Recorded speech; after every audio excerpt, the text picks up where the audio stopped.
Samajwadi party के राष्ट्रीय महासचिव आदरणीय शिवपाल सिंह यादव जी, हमारे आपके और बहुत पुराने नेता, पूर्व में रहे विदेश मंत्री, कई बार के सांसद आदरणीय सलीम शेरवानी साहब, यहाँ से विधायक रहे आदरणीय ओमकार सिंह जी, विधायक ब्रजेश यादव जी, यहाँ से रहे पूर्व विधायक हाजी विठल अली साहब, पार्टी के पूर्व सांसद वीरपाल सिंह जी, पार्टी के जिला अध्यक्ष आशीष यादव, विधायक हिमांशु यादव, बाबर मियां, नईम सिंह, सतीश यादव, सुरेश यादव, भूदेव, जिला अध्यक्ष आम आदमी पार्टी मांगीराम कश्यप जी, हाल में ही समाजवादी पार्टी के बने एमएलसी पूर्व मंत्री किरणपाल कश्यप जी, डॉक्टर धर्मपाल सिंह जी, जिला अध्यक्ष कांग्रेस ओमकार सिंह जी,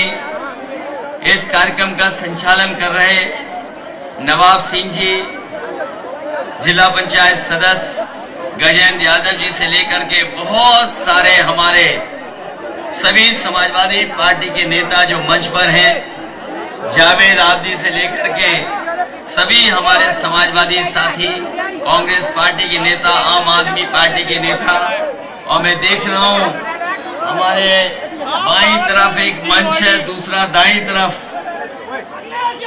इन मंचों पर बैठे हुए सभी समाजवादी साथी और चुनावी जनसभा में आए हुए आदरणीय बुजुर्ग, माताएं, बहनें, नौजवान साथी और पत्रकार बंधु, मैं सबसे पहले यहाँ पर उपस्थित सभी लोगों का बहुत बहुत धन्यवाद और आभार प्रकट करूंगा कि जहाँ इतनी गर्मी है और सूरज एकदम हमारे सर पे है, उसके बावजूद भी सुबह से चल करके आप लोगों ने इस कार्यक्रम को सफल बनाने का काम किया है।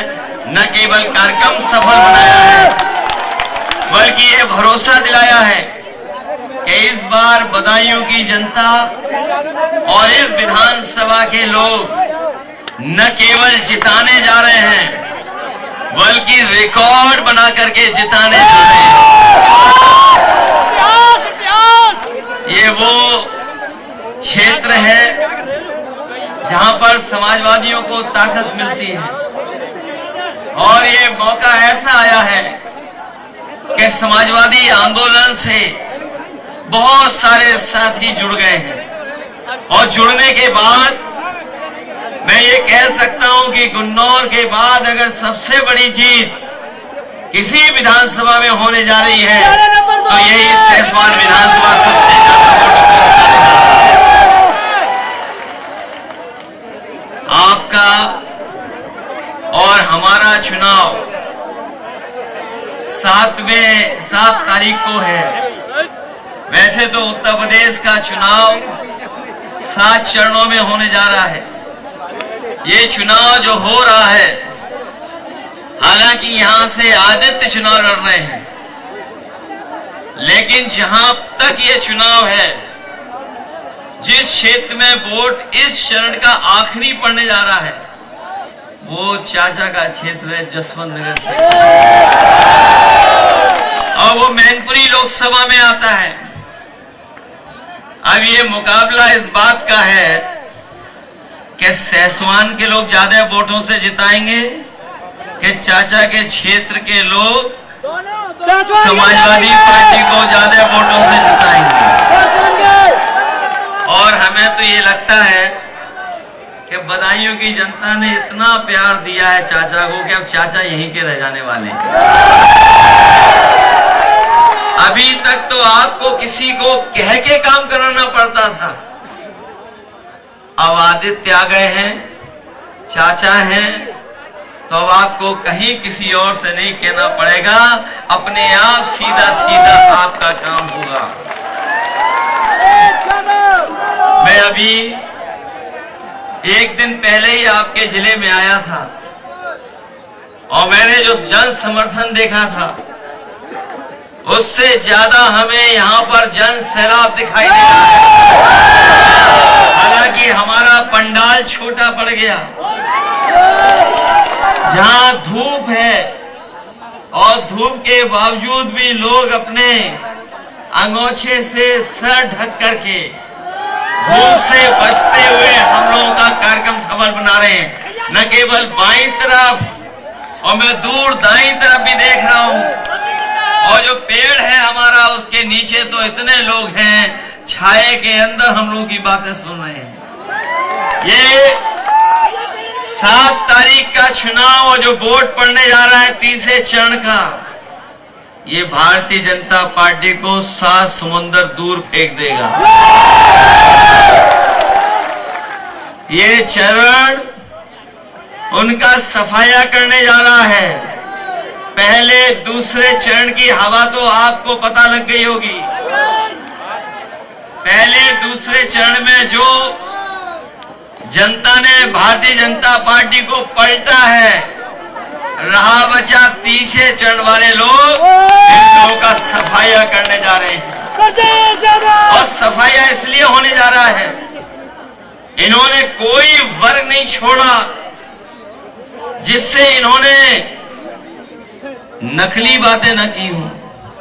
पिछले 10 साल का अगर इनका हिसाब किताब देखें तो इनकी हर बात झूठी निकली और इनके झूठे वादे निकले। यही लोग कह रहे थे कि हम किसानों की आय दोगुनी कर देंगे। आज किसान अपना हिसाब किताब लगाता है, लागत को देख करके चिंता करता है, और इस महंगाई में जो उसका मुनाफा होना चाहिए, जो पैदावार का मूल्य होना चाहिए, वो ये सरकार दे नहीं पा रही है। और परिणाम ये है कि लागत लगाने के बाद, अपनी मेहनत पूरी करने के बाद भी हमारा किसान खुशहाल नहीं हो पा रहा है, गांव के लोग खुशहाल नहीं हो पा रहे। जो लोग कहते थे आय दोगुनी कर देंगे, उन्होंने 3 काले कानून लाने का काम किया था, और उनकी साजिश थी कि हम किसानों की जमीन भी छीन लें, उनकी पैदावार पे भी कब्जा कर लें। लेकिन हम अपने किसानों को बधाई देना चाहते हैं, वो जाकर के दिल्ली में धरना दिया, बैठे रहे, कीलें लगी, दीवारें बनाई गई, ट्रैक्टरों को डीजल नहीं भरने दिया, लेकिन उन्होंने अपना आंदोलन पीछे नहीं किया और तब तक डटे रहे जब तक सरकार ने 3 काले कानून वापस नहीं ले लिए। लेकिन अभी लड़ाई किसानों की खत्म नहीं हुई है। ये वही लोग हैं जो एमएसपी देने से पीछे हट रहे हैं। इस बार समाजवादी पार्टी और इंडिया गठबंधन ने तय किया है अपने किसानों को, गरीबों को खुशहाल बनाने के लिए सरकार बनने के बाद किसानों को एमएसपी का कानूनी अधिकार दिला करके किसानों को खुशहाल बनाने का काम करेंगे। ये लोग जो विकसित यात्रा कर रहे थे, गांव-गांव जाकर के अपनी पार्टी का प्रचार कर रहे थे, हमारे प्रधान और गांव के रहने वाले लोग जानते होंगे, अगर प्रधानों ने सहयोग न किया होता तो इनकी विकसित यात्रा भी गांव नहीं पहुंच पाती। विकसित यात्रा, यह हमारा किसान तभी विकसित और खुशहाल होगा जब उसकी पैदावार की सही कीमत मिलेगी। ये सरकार अगर पैदावार की कीमत नहीं देना चाहती तो किसानों ने भी मन बना लिया है कि इनको बोर्ड से हटा करके इन सरकारों को बाहर करने का काम यही किसानों गरीब करेंगे। केवल एक धोखा नहीं, जो लोग जानकार होंगे वो जानते होंगे, इन्होंने किसानों से वादा किया था कि उनकी भी मदद की जाएगी, कर्ज माफ किया जाएगा। बड़े बड़े उद्योगपतियों का तो कर्ज माफ कर दिया, लेकिन हमारे किसानों का कर्ज माफ नहीं किया। जिस समय कर्ज माफ करने का फैसला सरकार ने लिया उद्योगपतियों का, सरकार ने कहा कि जिन उद्योगपतियों का, बड़े लोगों का 5 करोड़ से ऊपर बैंकों से कर्ज है, उन्हीं का कर्ज माफ होगा। हमारा किसान मायूस रह गया, क्योंकि किसान का कर्ज करोड़ों में नहीं है, लाखों में है। हम अपने किसान भाइयों को और गांव के रहने वालों को भरोसा दिलाना जा रहे हैं, इंडिया गठबंधन समाजवादी सरकार बनेगी तो आपका भी कर्ज पूरा का पूरा माफ होगा। अगर उद्योगपतियों का माफ हो सकता है तो हमारे किसानों का कर्ज क्यों नहीं माफ होगा। मैं देख रहा हूं कि कभी कभी कुछ नौजवान ये अहीर रेजिमेंट की भी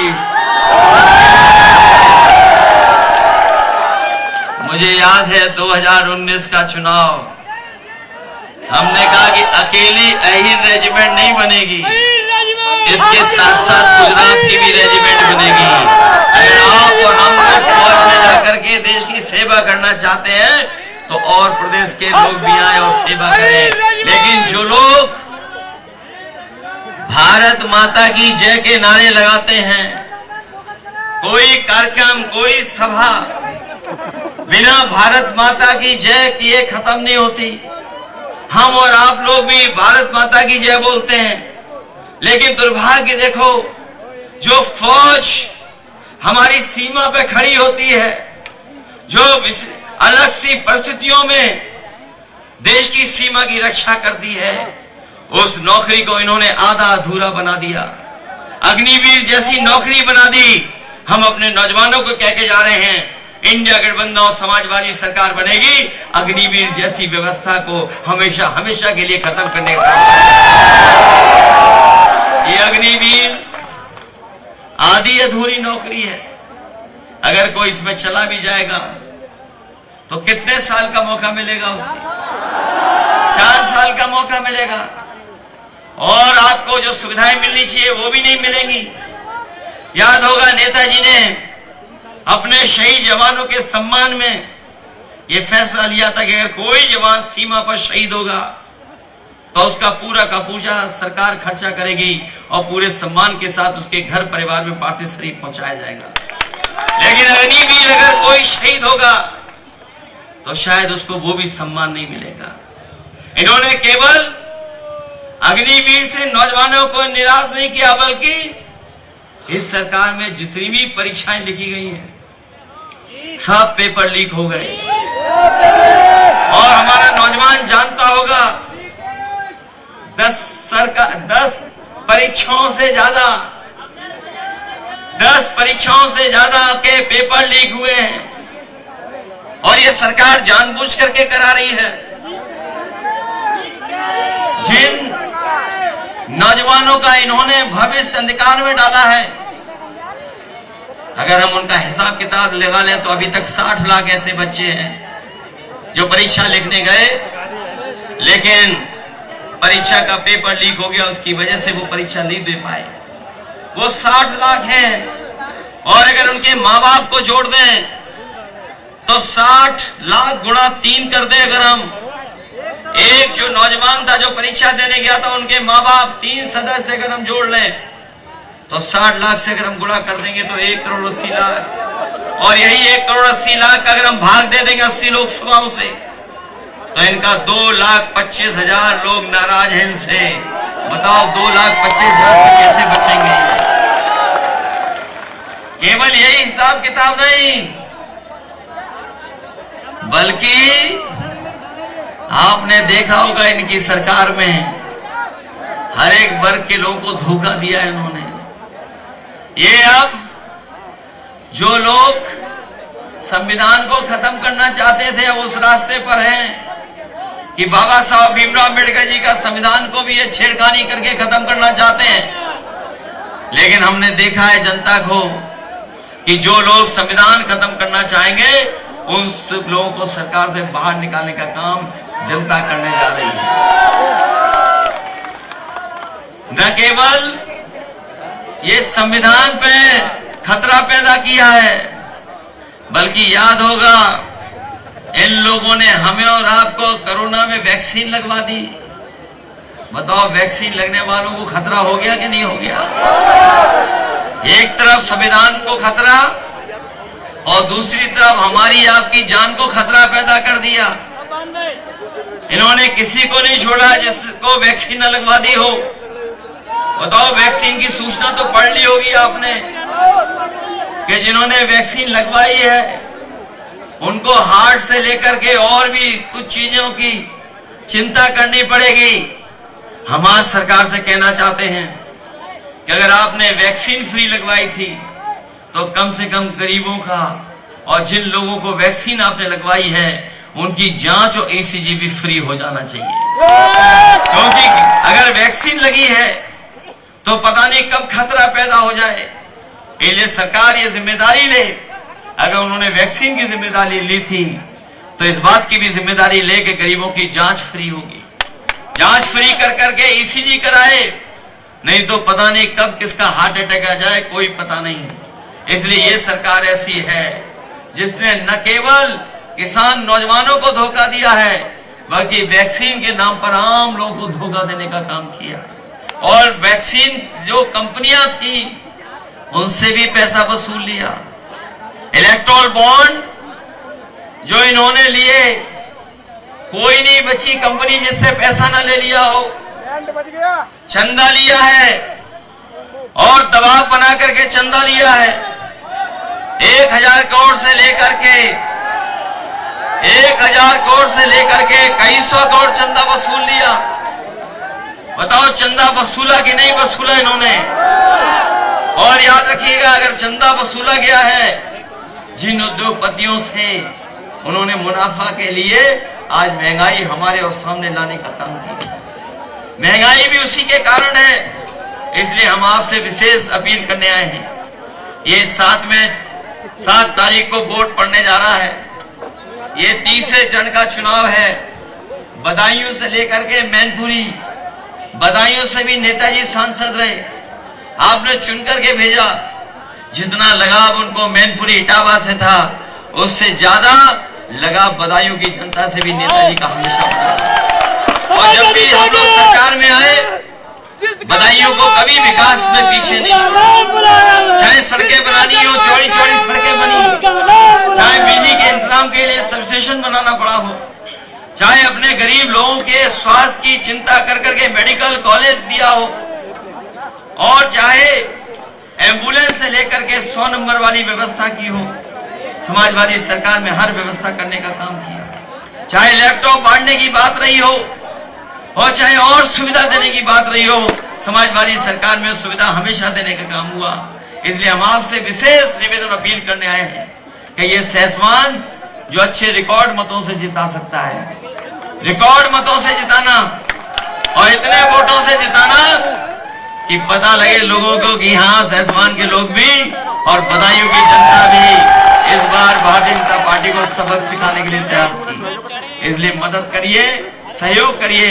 हम आपको भरोसा दिलाते हैं, जिस विश्वास के साथ आपने हमेशा सहयोग किया है इस क्षेत्र के विकास के लिए, हम समाजवादी लोग हमेशा तैयार रहेंगे। और आदित्य तो नौजवान है, नौजवान बहुत दिनों तक आपके बीच में रहेगा और बिना भेदभाव के आपके बीच में आपका सम्मान कर करके इस क्षेत्र का विकास कराने का काम करेगा।